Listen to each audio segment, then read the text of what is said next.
जय हिंद। आज हम लोग बात करने वाले हैं chapter number 4 electromagnetic induction and alternating current. और इस चैप्टर में आज हम लोग सिर्फ ऑब्जेक्टिव पढ़ने वाले हैं। वैसे ऑब्जेक्टिव जो आपके एग्जाम के व्यू से काफी इंपॉर्टेंट है। हाँ, कुछ ऑब्जेक्टिव हम आपको लगभग लास्ट जनवरी में बताएंगे, वो ऑब्जेक्टिव सिलेक्टेड होंगे, है ना। तो आइए जानते हैं चैप्टर नंबर 4 में कौन कौन से ऑब्जेक्टिव बनेंगे, है ना। देखिए, चैप्टर नंबर 4 में जो आपके पहले ऑब्जेक्टिव जो होंगे, जो इंपॉर्टेंट होंगे, वो ये लिखा गया है कि the dimensional formula of mutual inductance. The dimensional formula of mutual inductance. देखिए, म्यूचुअल इंडक्टेंस का मतलब ये हो गया कि इससे पहले आप इंडक्टेंस पढ़े होंगे कि magnetic flux is directly proportional to the current. Magnetic flux is directly proportional to the current. और यहां से अगर आप प्रोपोर्शनल को हटाएंगे तो क्या आया था, है ना, क्या आई हो जाएंगे, के निकालिएगा तो के बराबर फाई आई। ठीक है, फाई मतलब मैग्नेटिक फ्लक्स, और मैग्नेटिक फ्लक्स का यूनिट होता है वेबर, और करंट का होता है एम्पियर, और वेबर पर एम्पियर मिलकर हेनरी बनता है। क्या बनता है? हेनरी, है ना। तो यहां पे ध्यान रखिएगा, इंडक्टेंस हो, म्यूचुअल इंडक्टेंस हो या सेल्फ इंडक्टेंस हो, है ना, ये तीनों का यूनिट और डायमेंशनल सेम होगा। तीनों का यूनिट डायमेंशनल सेम होगा। जैसे म्यूचुअल इंडक्टेंस का डायमेंशन क्या लिखेंगे, एम एल के पावर 2 टी के पावर -2 ए की पावर -2। तो जो म्यूचुअल इंडक्टेंस का होगा वही सेल्फ इंडक्टेंस का होगा, और वही आपका इंडक्टेंस का होगा, है ना। तो म्यूचुअल इंडक्टेंस का डायमेंशन फॉर्मूला ये होगा। दूसरा लिखा है कि the working of your generator is based on.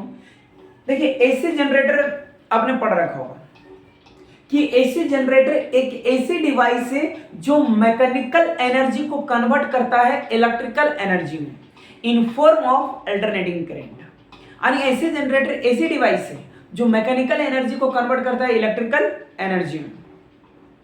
और एसी जनरेटर जो है वो इलेक्ट्रोमैग्नेटिक इंडक्शन पे काम करता है। इलेक्ट्रोमैग्नेटिक इंडक्शन पे काम करता है, लिख दिया मैंने कि एसी जनरेटर किसके बेस पे काम करता है, इलेक्ट्रोमैग्नेटिक इंडक्शन, इलेक्ट्रोमैग्नेटिक इंडक्शन। हाँ, इसके जगह पे अगर ट्रांसफार्मर होता कि ट्रांसफार्मर किसके बेस पे काम करता है, खैर वो ऑब्जेक्टिव में अभी लिखा दूंगा। ट्रांसफार्मर म्यूचुअल इंडक्टेंस पे काम करता है, एसी जनरेटर इलेक्ट्रोमैग्नेटिक इंडक्शन में, और ट्रांसफार्मर म्यूचुअल इंडक्टेंस पे। ठीक है। तीसरा है लेंस लॉ इज या consequence of the conservation of, कि लेंस लॉ किसे कंजर्वेशन करता है। तो लेंस लॉ जो है वो चार्ज को ही, एनर्जी को कंजर्वेशन करता है। लेंस लॉ का वीडियो मैंने बना रखा है ना, कि लेंस लॉ जो है वो एनर्जी को कंजर्वेशन करता है। किसे कंजर्वेशन करता है? एनर्जी को। लेंस लॉ क्यों आए थे? लेंस लॉ कॉइल में करंट का डायरेक्शन पता करने के लिए आए थे। उस दौरान मैंने बताया था कि लेंस लॉ जो वो एनर्जी को कंजर्वेशन करता है। चौथा है कि the self induction of your coil is the measure of. तो सेल्फ इंडक्शन यहाँ पे जो है ना, ये मेजर ही करता है इलेक्ट्रिकल एनर्शिया, इलेक्ट्रिकल एनर्शिया, ध्यान रखिएगा, है ना। पांचवा लिखा है यूनिट ऑफ म्यूचुअल इंडक्टेंस या सेल्फ इंडक्टेंस। म्यूचुअल इंडक्टेंस या सेल्फ इंडक्टेंस मैंने भी बताया आपको कि म्यूचुअल इंडक्टेंस हो या सेल्फ इंडक्टेंस हो, हर इंडक्टेंस का यूनिट या डायमेंशन सेम होता है। तो म्यूचुअल इंडक्टेंस हो या सेल्फ इंडक्टेंस हो, यूनिट क्या होगा? हेनरी। यूनिट क्या होगा? हेनरी, है ना। हम आपको कुछ और भी ऑब्जेक्टिव बताने वाले हैं, आप इतना स्क्रीनशॉट कर लें फिर बताते हैं। देखिए, अब नेक्स्ट ऑब्जेक्टिव देखिए क्या है। नेक्स्ट ऑब्जेक्टिव है आपका कि transformer is based on the work of. मैंने भी आपको बताया कि एसी जनरेटर जो है वो इलेक्ट्रोमैग्नेटिक इंडक्शन पे काम करता है, जबकि ट्रांसफार्मर जो है वो किस पे काम करता है? म्यूचुअल इंडक्टेंस पे। किस पे काम करता है? म्यूचुअल इंडक्टेंस पे। ठीक है। सातवां है कि unit of capacitive reactance and inductive reactance. ध्यान रखिएगा, कैपेसिटिव कैपेसिटिव रिएक्टेंस हो या इंड्यूक्टिव रिएक्टेंस हो, दोनों का यूनिट जो होते हैं वो ओम होते हैं। ठीक है। कैपेसिटिव का मतलब कैपेसिटर और इंड्यूक्टिव का मतलब inductor. The resistance offered by the capacitor is called capacitive reactance, और the resistance offered by the inductor is called inductive reactance. तो दोनों में रेजिस्टेंस का ऑफर्ड है, इसलिए कैपेसिटिव रिएक्टेंस और इंड्यूक्टिव रिएक्टेंस दोनों का यूनिट क्या होता है? सेम होता है। दोनों का यूनिट क्या होता है? ओम होता है। दोनों का यूनिट ओम। आठवां देखिए, आठवां है कि फॉर स्टेप अप ट्रांसफार्मर। देखिए ट्रांसफार्मर दो तरह का होता है, एक स्टेप अप ट्रांसफार्मर होता है, एक स्टेप डाउन होता है।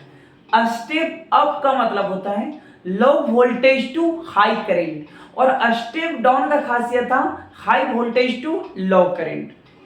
तो step up transformer low voltage, देखिए ये हो गया आपका 100 टर्न, लो वोल्टेज यानी नंबर ऑफ टर्न्स कम, high voltage number of turns ज्यादा। क्या बातें समझ में आ रहे हैं? ये प्राइमरी हो गए और ये क्या हो गए secondary. Step up low voltage to high, तो लो मतलब कम नंबर ऑफ टर्न्स, हाई मतलब ज्यादा नंबर ऑफ टर्न्स। तो सेकेंडरी और प्राइमरी में बड़ा कौन हो जाएगा? सेकेंडरी। छोटा कौन हो जाएगा? प्राइमरी, है ना।